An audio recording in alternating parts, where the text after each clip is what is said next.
não parar, não precipitar e não retroceder. Então dizer para esse cara, sabe quando nós vamos parar? Nunca.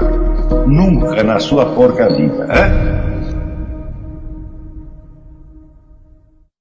E aí, pessoal, tranquilo?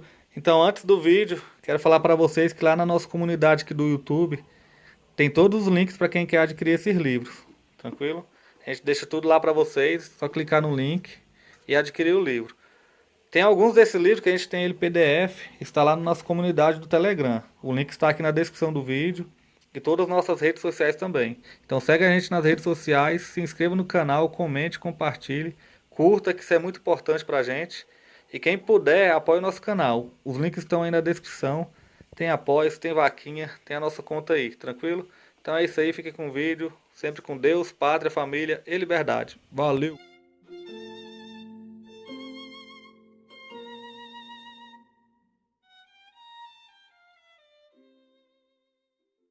Gente, eu digo isto para ressalvar pela milésima vez a responsabilidade que vocês têm. Este país só começará a tomar jeito, só haverá uma liderança política séria, se amanhã ou depois vocês superlotarem as livrarias do Brasil com livros bons, da sua autoria. Você dá um curso, fazer um blog, não adianta. Vocês têm que começar a produzir. E produzir coisa muito séria e coisa muito boa. Isso é urgente, urgente. Agora, quando eu digo que a coisa urgente é um negócio de longo prazo, então significa que a situação está muito ruim.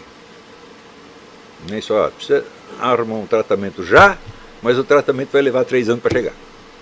Então, essa é a situação. Então, enquanto isso, você vai ter que fazer uma coisa importantíssima que se chama sobreviver. Aí você tem que ser como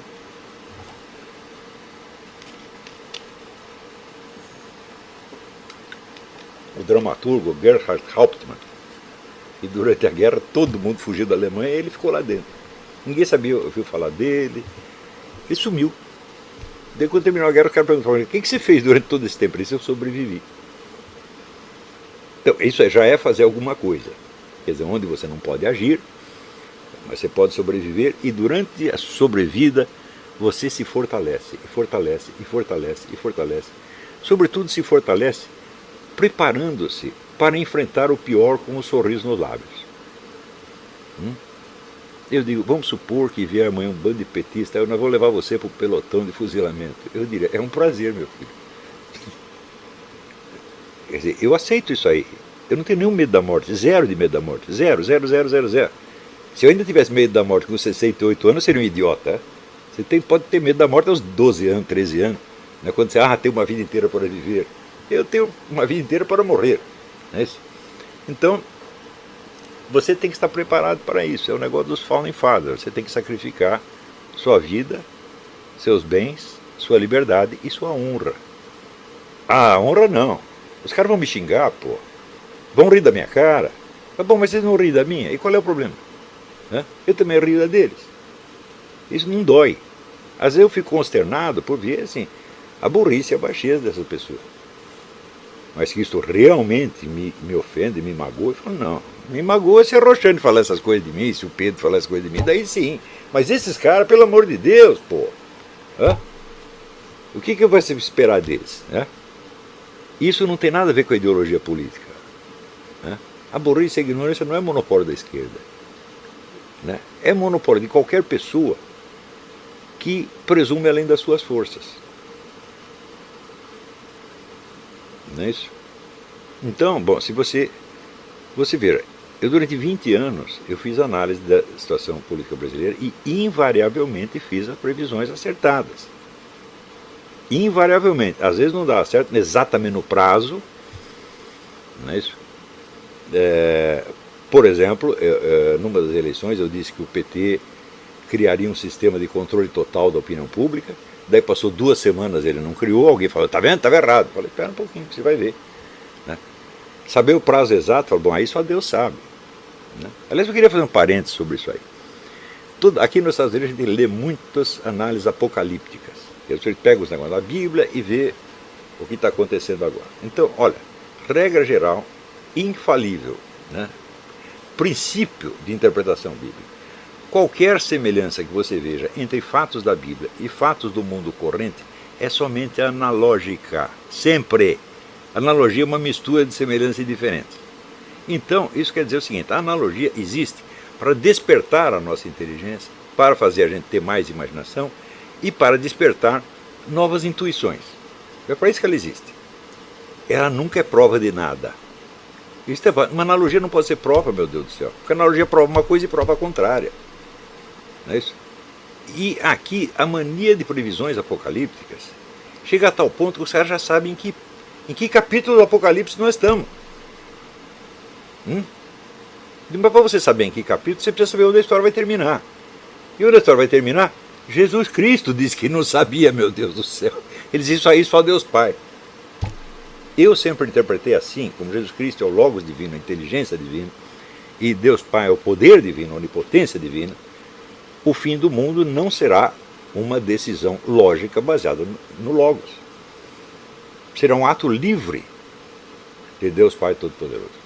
Então é, por excelência, imprevisível. Você vai acabar quando Ele quiser. Ele não tem satisfação a prestar nem a Ele mesmo. Então, se é um ato livre e imprevisível, então nós temos, primeiro ponto, esta é a regra do Eric Voegelin, não pode haver uma teoria geral da história, porque nós não sabemos quando a história vai terminar. Então não existem leis gerais. Se nós sabemos quando vai terminar, então tudo está em aberto. Então você pode raciocinar dentro de escalas temporais limitadas, tá certo? Sabendo que depois dessa escala vem outra, e vem outra, e vem outra, e vem outra, e vem outra. Não é isso? Então, isto é a premissa para que qualquer estudo sobre o movimento histórico, seja do mundo em geral, seja de um país em particular, seja um estudo de tipo científico, portanto experimental, portanto sempre tentativo. O chamado debate nacional, ele vai enfraquecendo, empobrecendo, empobrecendo, empobrecendo, até o ponto onde você vê opiniões assim que... Eu quase caio de costas quando eu leio isso, né? Eu estava lendo o tal do Leandro Narlock, né? Que diz assim, não, o pessoal está falando mal desses haitianos, senegaleses, etc. Eles dizem que eles são a escória, mas ainda algumas gerações atrás a escória era os alemães, japoneses e italianos. Eu digo, dá impressão, porque são imigrantes, então é o preconceito anti-imigrante. O cara está raciocinando a partir de uma similitude entre palavras. Mas, imigrante, escória. Imigrante, escória. Se é imigrante, se chama de escória. Bom, acontece que os japoneses, italianos e alemães nunca foram chamados como escória. Ao contrário, eles foram chamados, sobretudo, seja no começo do século, seja depois pelo governo Getúlio Vargas, porque eles iam aumentar o nível, elevar o nível técnico da nossa população, meu Deus do céu. E eles traziam toda a tecnologia. Eu vi isso com meus 2 olhos. Quando eu participei do recenseamento escolar no sul do estado de São Paulo, a gente só via por toda parte miséria. Eu contei para vocês do casal, é um sujeito branco, a mulher preta, tinham lá os filhos, e um filho não tinha nem nome. Eles eram perdido no mato, né? Era o quê? Tatu-bola, minhoca? Não, é um cidadão brasileiro, pô. 8 anos de idade não tinha nome ainda. Quer dizer, era esta miséria, uma miséria humana indescritível. Não era miséria, não era fome. Fome eles não passavam, eles pescavam, até comiam bem, estavam bem saudáveis e tal. Mas era a miséria da total falta de recurso para agir no mundo. Né?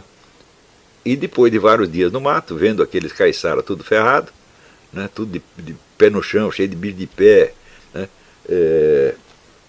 sem entender nada, perdido no mato mesmo, perdido no espaço.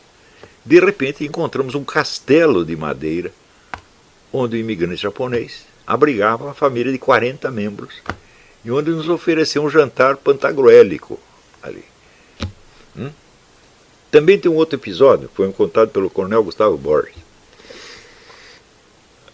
A aeronáutica achava que os pilotos tinham que tomar muito suco de laranja por causa da visão, né? Para melhorar a visão. Então eles tinham lá um terreno, e eles dividiram o terreno em 8 pedaços e venderam para os plantadores. 7 dos plantadores brasileiros logo desistiram. Mas o 8º plantador, que era um japonês, a produção dele supria a dos outros 7 e ainda sobrava para ele vender. Quer dizer, ele entregava para a aeronáutica, o que a aeronáutica tinha combinado com ele, ainda sobrava e ele fazia um comércio paralelo. Só que você ia no terreno dele, tá 24 horas o trator funcionando. Quando não era ele, era a mulher, quando era a mulher, era o filho. Então, você vê, capacidade de ação técnica, profissional desses imigrantes, italianos, alemães e japoneses, é um negócio prodigioso. E isso veio para ajudar o Brasil. Eles não vieram para traficar tóxico. Eles não vieram para entrar em programa assistencial do governo. Eles vieram para trabalhar e para ensinar os brasileiros a trabalhar.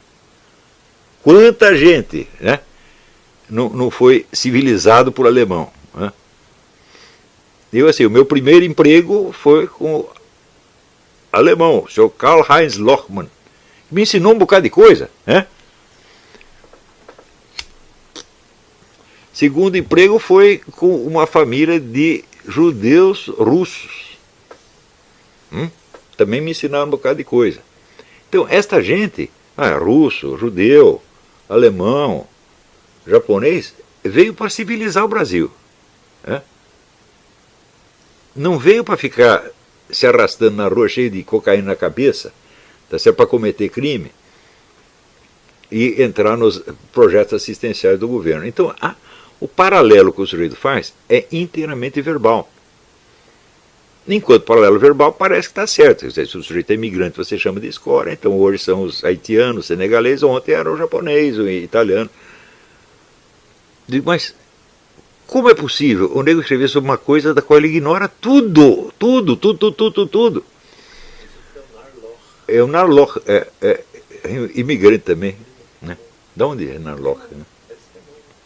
Esse é alemão, Então, olha, você veja aqui, nas obras do Oswald de Andrade tem uma cena, acho que é do Marco Zero, né, que está lá numa escola do interior, né, então tá aqueles caipira, aqueles capial, aqueles filhos dos capial, né, tudo magrinho, passando mal, e um dia um deles desmaia, né, e daí desmaia de fome, né, e daí tem um coleguinha japonês, fala assim, japonês trajeranche. Digo, olha, é isso aí, o Brasil era isso aí, você está entendendo? Quer dizer, o japonês, o alemão, o judeu, tal, era elite. E eles foram, a imigração foi aberta a eles para isto, né? Para que eles fizessem o bem à terra onde estavam vivendo. E fizeram um bem extraordinário. Você vê, o que é o nosso agronegócio hoje, que é o que sustenta o país? São filhos ou netos de imigrantes alemão e italiano que estavam no sul. E daí tinha essa zona no centro do país, que foi inicialmente do MST, o MST não conseguiu fazer nada, estragou tudo, daí decidiu vender. E os caras então do sul compraram, foram para lá e criaram uma economia próspera. Ainda é o Brasil se beneficiando dos imigrantes. Agora, esse pessoal que vem do Haiti, do Senegal, eles sabem o quê? Alguns talvez saibam 2 ou 3 suras do Corão, tá certo? E sabe fumar maconha, vender crack, talvez isso eles sabem. Então, o paralelo é absolutamente falso. Mas, eu digo, das pessoas que leem a coluna do Narloch, quantas sabem disso? Quando você vê um idiota como Narloch precisa do Olavo de Carvalho para contestar, é porque a coisa está muito ruim, pô. Quando deveria ter caído lá 3.000 cartas dando cala a boca, burro.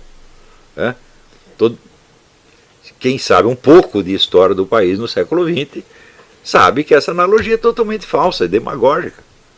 E sabe que o Narloch não sabe também, quer dizer, ele acredita mesmo nisso. Porque é um mecanismo histérico. Quando o sujeito consegue combinar palavras e fazer uma frase, o fato dele ter conseguido fazer a frase o convence de que a frase é verdadeira. Isso é um dos mecanismos mais típicos da histeria. Eu acredito naquilo que eu consigo dizer. Se eu conseguir dizer, quer dizer, conseguir dizer já é um esforço monumental. A hora que conseguiu dizer, só pode ser verdade.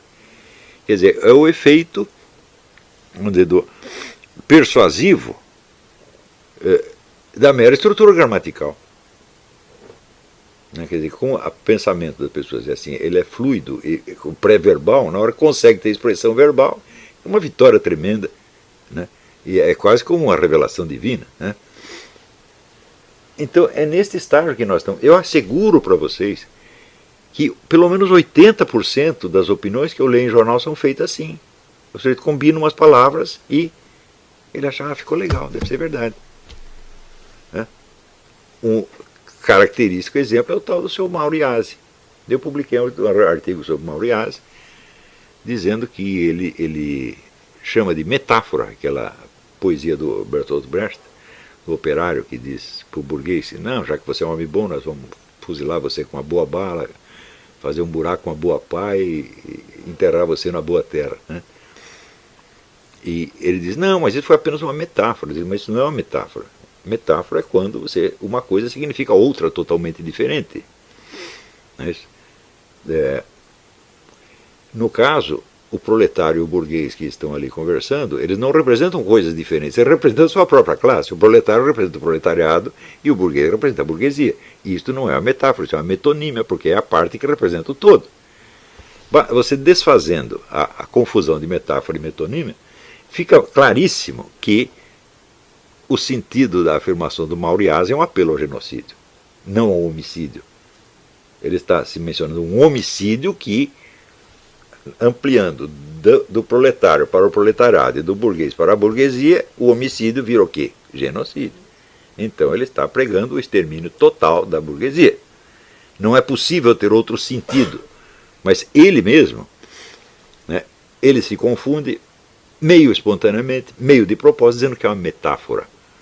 Ou seja, ele dar o nome de metáfora dá a impressão de que o pessoal exagerou ao interpretar aquilo como apelo ao genocídio. Na verdade é uma coisa muito mais inocente, é outra coisa. Eu digo, mas qual coisa? A coisa é que o proletariado tem que matar a burguesia, então isso é genocídio, não há outra.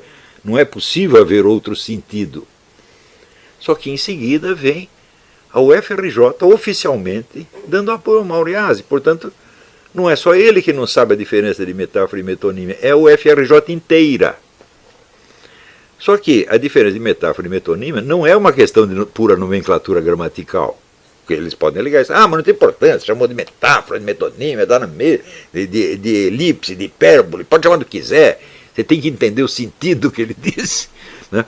Então, pode dar a impressão que é isso, mas o fato é que, desfeita a confusão entre metáfora e metonímia, o sentido do que ele diz se revela ser este e não outro. É impossível que seja outro. Né? E aí, pessoal, estamos mandando aí caneca para todo o Brasil. Muito obrigado ao pessoal que ajuda o nosso canal aí adquirindo as canecas. Também é uma forma da gente interagir. Muito obrigado. Também valeu aí pelas dicas, pelos comentários aí positivos ao nosso canal. Muito obrigado mesmo. Isso aqui é uma forma da gente manter o canal no ar. Tranquilo? Tamo junto aí, galera. Forte abraço, muito obrigado a todos. Quem quiser é só encomendar, essa daqui já vai para São Paulo, Rio de Janeiro. Todo o Brasil a gente manda. Valeu, tamo junto. O que a direita não aprende comigo, a esquerda pelo menos tenta aprender.